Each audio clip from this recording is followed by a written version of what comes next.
विख्यात पक्षी विशेषज्ञ डॉक्टर D.N. चौधरी का आख्यान प्रारंभ हुआ। सर्वप्रथम प्रोफेसर फारूक अली माननीय कुलपति महोदय ने डॉक्टर चौधरी को अंगवस्त्रम मालवीय पगड़ी देकर सम्मानित किया। अपने उद्बोधन में माननीय कुलपति महोदय ने कहा, डॉक्टर D.N. चौधरी मेरे शिष्य हैं। जब शिष्य से गुरु की पहचान हो तो वो क्षण बहुत गौरवान्वित करता है। अपने उद्बोधन में मुख्य वक्ता डॉक्टर D.N. चौधरी ने कहा, वो 2006 में वे एक गरुड़ को देखे और तब से वो गरुड़ के संरक्षण का कार्य कर रही हैं। 2016 से ये संख्या 100 हो गई। इस समय ये संख्या 1800 हो गई है। इस समय कदवा, दियारा भागलपुर में, कंबोडिया, आसाम से भी अधिक संख्या में गरुड़ के घोंसले भागलपुर में हैं।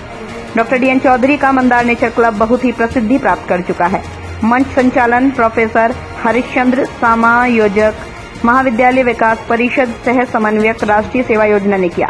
धन्यवाद ज्ञापन डॉक्टर राणा विक्रम, अध्यक्ष स्नातकोत्तर जंतु विज्ञान विभाग ने किया। इस अवसर पर doctor Prashant Kumar, associate professor doctor Nageshwar Vats, nodal officer professor Syed Raza, अध्यक्ष स्नातकोत्तर इतिहास विभाग doctor Sudhir Kumar Singh, doctor Riteshwar Nath Pande, doctor Siddharth Shankar, अध्यक्ष स्नातकोत्तर शिक्षक संघ सुमित कुमार एवं अन्य एनएसएस के स्वयंसेवक और स्वयंसेविकाएं उपस्थित हुए। छपरा से मनोरंजन पाठक की रिपोर्ट।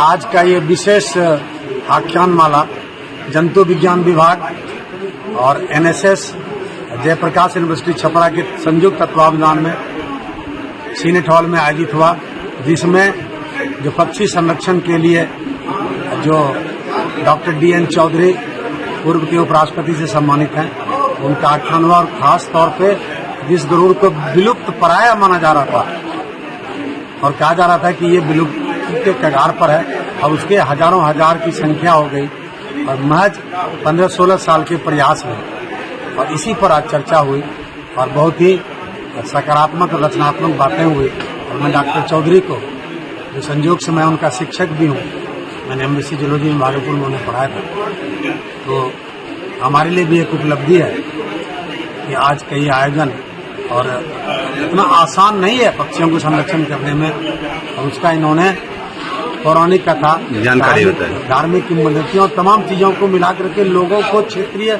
लोगों को जागरूक किया। और उस गंगा और कोसी के दियारे में, जो कदवा के नाम से जाना जाता है, जो नौगछिया अनुमंडल में है, वहाँ पक्षियों का संरक्षण हुआ और इसको राष्ट्रीय और अंतर्राष्ट्रीय स्तर पर भी सम्मान मिला। की जो चर्चा थी, वो जो विलुप्तप्राय गरुड़ पक्षी है, बड़ा गरुड़ जिसको कहते हैं, ग्रेटर एल्टिट्यूड स्क्रॉक, उसके बारे में चर्चा थी। वो विलुप्तप्राय है, छोटा गरुड़ विलुप्तप्राय नहीं है, वो भलनदी बुल है।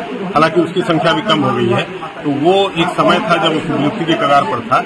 2006 में इसकी संख्या 500 से 600 हो गई थी। लोगों का मानना था कि धीरे धीरे विलुप्त हो जाएगा।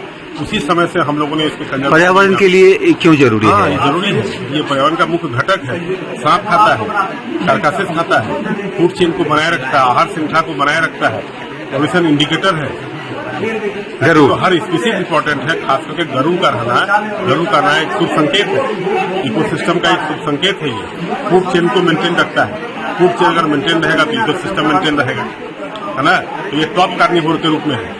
आहार श्रृंखला में टॉप कार्निवोर सबसे बाद का मेंबर होता है। तो वहाँ पर ये वेटलैंड्स में, नदियों में या तालाब झील में ये टॉप कार्निवोर का काम करता है। क्या नाम है इसलिए इसका रहना पर्यावरण में इसकी भूमिका है। पर्यावरण में इसका रहना जरूरी है। इसके संरक्षण को लेकर संरक्षित रखने के लिए इसमें इसको धर्म के साथ जोड़ा गया। सर, हम लोग कभी सर अपना परिचय दे दीजिए। मेरा नाम डॉक्टर D.N. चौधरी है। मैं एसोसिएट प्रोफेसर हूँ, department of zoology, Tilka Manjhi, Bhagalpur. दमदार निर्माण का भरोसा लाल स्टील TMT बार्स, हर निर्माण के लिए उपयोग। लाल स्टील TMT बार्स, रिश्ता मजबूती का।